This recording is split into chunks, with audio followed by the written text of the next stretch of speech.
Hi, this is a Swarm HR help video. Today we're going to talk about how to set up the properties portion of the organization admin module.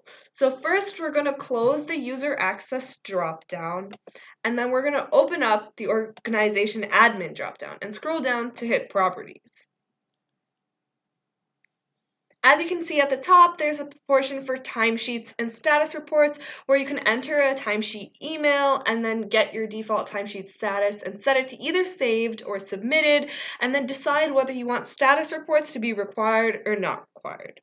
Then you can look at leaves and times off, where you can see that you can add different types of leaves. The ones we have right now being casual leave, paid leave, sick leave, and vacations. You can allot them a certain number of days, and you can talk about whether you can override them or not. But what we're going to mostly be talking about today is setting up the document matrix for your employees to be able to use and attach different types of documents for their assorted needs. So what you'll want to do is set it up basically similarly to ours. So you can use this as a guideline. It will differ a little bit company to company, but it should be relatively similar to the one we have now. So we're going to start with under employment types, immigration type, and we're going to add in a couple types of documents. First, we're going to add CPT, then we're going to add L-2, then we're going to add H-1B and perm for permanent, then we're going to add in Indian citizenship. After you finish one section, you should always hit the update button, or else your section won't update and you'll have to do it over again. So don't forget to do that. We're going to move on to employment type. We're going to get rid of a couple types of employment things because they're a little bit redundant for us. So we're going to get rid of temporary, and we're going to get rid of W-2 contract. And then we're going to add full-time India. Again, remember to hit update. We're just not hitting it because there's a little bit of loading time. We don't want to slow the video down, but always remember to hit update. Now we're going to move on to document types. We're going to look at immigration type first. So as you can see, first we're going to put visa down. Then we're going to view OPT and STEM OPT. We're going to look at an I-20, H-1B petition. We're going to look at public access files, an RFE, receipt notice, an I-140, an LCA PAF, other, and documents. We're also going to go on to onboarding, and we're going to add a couple more file types there. On to onboarding, we're going to add employee enrollment form. We're going to add E-Verify. We're going to add the W-4 form. We're going to add the employee handbook. We're going to add SSN, and we're going to add other. Again, remember to hit update whenever you do a different section, and now we're going to scroll down. As you can see, there's a table for putting in the Swarm UI default table entries, how many ever you want.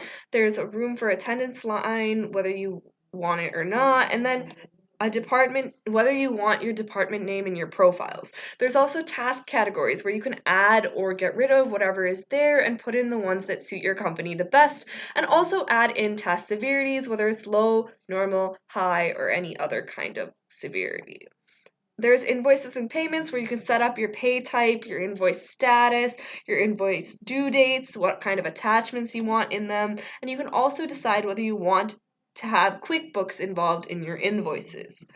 There's also contacts and groups where you can add in the different kinds of employee groups in your company, and also the contact type list, so what kind of types you have in your company.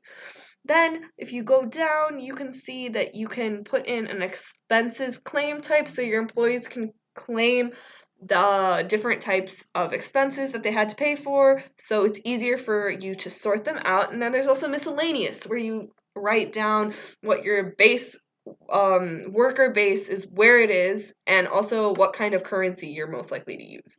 There's also QuickBooks configuration and Plivo SMS account if you want to add those to the system. And if you really want, there's also an alert reporting configuration that you can enable or disable. The last thing we're going to do in this video is set up custom properties. So before you use this software, you're probably not going to have any properties to begin with. So we're going to help you set up 3 important properties that you'll need starting at your SwarmHR account. So to create a property, you scroll down to the Create a Property, Custom Property button, and then you're going to name the property Pagination Default. The property group name will be Pagination. The option type will be number, and the property value will be 20. And then you're going to hit Create Property.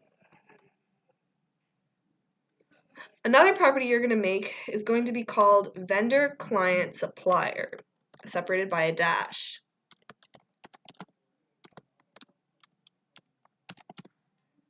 The property group name is going to be the same.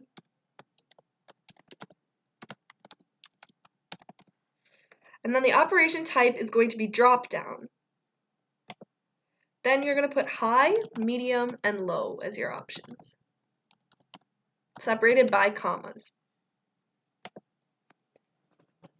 Then the last property you're going to create is going to be called project list underscore page underscore size.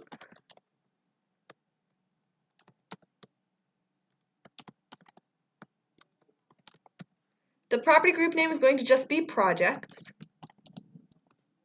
The operation type is going to be number, and the property value is going to be 20. That's the end of this help video. If you need any more help, you can always contact SwarmHR at our email address, which will be in the description below. And thank you for watching. I hope you got what you needed to out of this video.